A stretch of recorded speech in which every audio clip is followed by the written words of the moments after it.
அனைவருக்கும் வணக்கம். உங்கள் கால்நடை நான் மஞ்சேட்டிக்க பேசுகிறேன். இன்றைக்கி இங்கே பங்கூர் அப்படின்ற கிராமத்துக்கு வந்திருக்கோம். இங்கே வந்து கிட்டத்தட்ட 40 ஆண்டு காலமாக வந்து கால்நடை வளர்ப்பில் அனுபவம் மிக்க ஒரு பாரம்பரிய விவசாயி அவங்கள பார்க்க வந்திருக்கோம். ஐயா, உங்களை பற்றின அறிமுகம் நீங்களே கொடுங்க. அப்போ தான் வந்து மக்களுக்கு நிறைய விஷயம் நீங்கள் சொல்ல முடியும். என்னென்ன மாதிரி கால்நடைகள் வளர்க்குறீங்க அப்படின்னு. ஐயா வணக்கம். நான் புதுச்சேரி மாநிலம் பங்கூர் கிராமத்தை சேர்ந்தவன். என் பேர் அர்ஜுனன். எங்கள் முன்னோர்கள் காலத்துலேருந்தே விவசாயம் தான் பண்ணிட்டு வராங்க. இப்போ நாங்கள் வந்து ஒருங்கிணைந்த ஃபார்ம் நடத்துகிறோம், ஒருங்கிணைந்த விவசாயம் நடத்துகிறோம். மீன் குட்டை, மாட்டு பண்ணை, ஆட்டு பண்ணை, கோழி இதெல்லாம் நடத்துகிறோம். அவங்க வந்து ஒரு குறிப்பாக ஒரு மீன் வளர்க்கணும்னு ஆசைப்பட்டாங்கன்னா ஃபஸ்ட்டு நமக்கு சொந்த நிலம் இருக்கணும். அதை வந்து சுற்றி குட்டை வெட்டி கரையை பலப்படுத்திக்கணும். ஓகே. கரையை பலப்படுத்தின பிறகு குட்டையில் வந்து மாட்டு சாணத்தை கொண்டு வந்து போடணும். போட்டு ஒரு வாரம் 10 நாள் கழித்து அதுக்கப்புறம் தண்ணி விட்டு ஒரு 10 நாள் இருந்ததுன்னா அதில் பாசம் உருவாகும். அதுக்கப்புறம் தான் நம்ம மீன் குஞ்சு கொண்டு வந்து விடணும். ஓகே. அது மாதிரி செஞ்சோம்னா நமக்கு தீவன செலவெல்லாம் குறையும் சார். இது வந்து மீன் வளர்ப்பை பற்றி. சரி. அது எவ்வளோ வாங்கி விடணுங்க? இப்போ அந்த குட்டையோட அளவுன்னு ஒன்று இருக்குல்ல, இந்த குட்டை அளவுக்கு இத்தனை மீன் போட்டால் கரெக்டாக இருக்கும், அது மாதிரி எதாவது இருக்கும்? ஒரு குட்டையோட அளவு 1 ஏக்கர்னா ஒரு 3000 மீன் விடலாம் சார். அப்போ தான் நல்லா ஆரோக்கியமாக மீன் வளரும். ஓகே. 3000 மீன் குஞ்சுகள் விடலாம். அதிகமாக விட்டோம்னா மீன் வளர்ச்சி குறையும். ஓகே. இப்போ இந்த 3000 மீன் குஞ்சுகள் விட்டிங்கன்னா உங்களுக்கு அறுவடை பண்ணும்போது எத்தனை மீன் வரும்?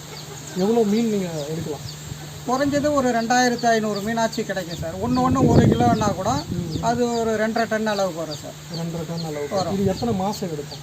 இப்போ ஒரு 6 மாதத்துலேருந்து 8 மாதம் வரையும் ஆகும். ஓகே. 6 மாதத்துலேருந்து 8 மாதம் ஆகும். நீங்கள் 3000 குஞ்சுகளை போட்டு அதை வந்து 2500 குட்டிகளாக எடுக்கிறது மீன்களாக. ஆமாம், எடுக்கிறது. இது வந்து ஒரே வகையான மீனை போட்டு வளர்க்குறது நல்லதுங்களா, இல்லை அது ஒரு 3 வகையான மீன் விடலாம் சார்.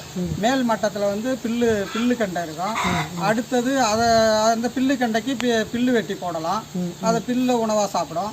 அதுக்கு அடுத்தது வந்து ரோகுன்ற மீன், அந்த பில்லு கண்டையோட எச்சத்தை அது சாப்பிடும். அதுக்கு அடுத்தது கீழ் மட்டத்தில் வந்து மிருகால் என்ற மீன் இருக்குது சார். அதனோட எச்சத்தை அது சாப்பிடும். அது கீழே இருக்கிற கழிவு பூரா மிருகால் சாப்பிடும் சார். நமக்கு தீவன செலவு ரொம்ப குறையும் சார். அது போல. இப்போ இதுக்கு என்ன தீவனமாக என்ன போடுறீங்க? பசுந்தீவனம் போடுறோம் சார். ஓகே. நீங்களே உற்பத்தி? ஆமாம், நான் எங்கள் நிலத்திலே உருவாகிற பில்லு அதில் போடுறோம்.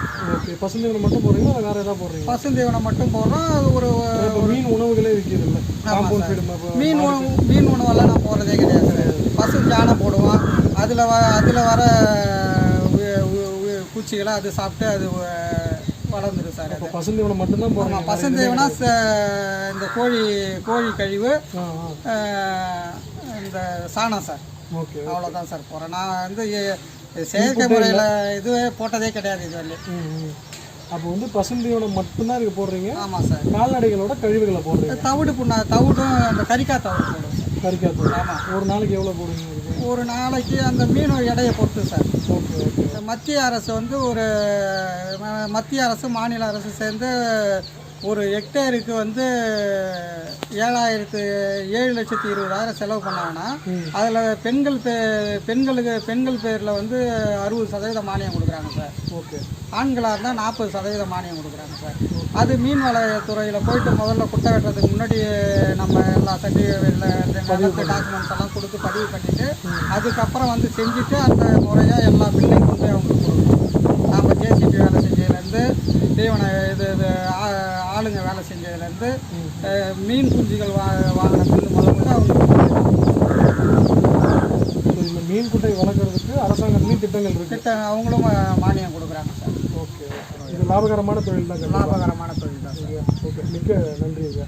ரொம்ப சந்தோஷம் சார்.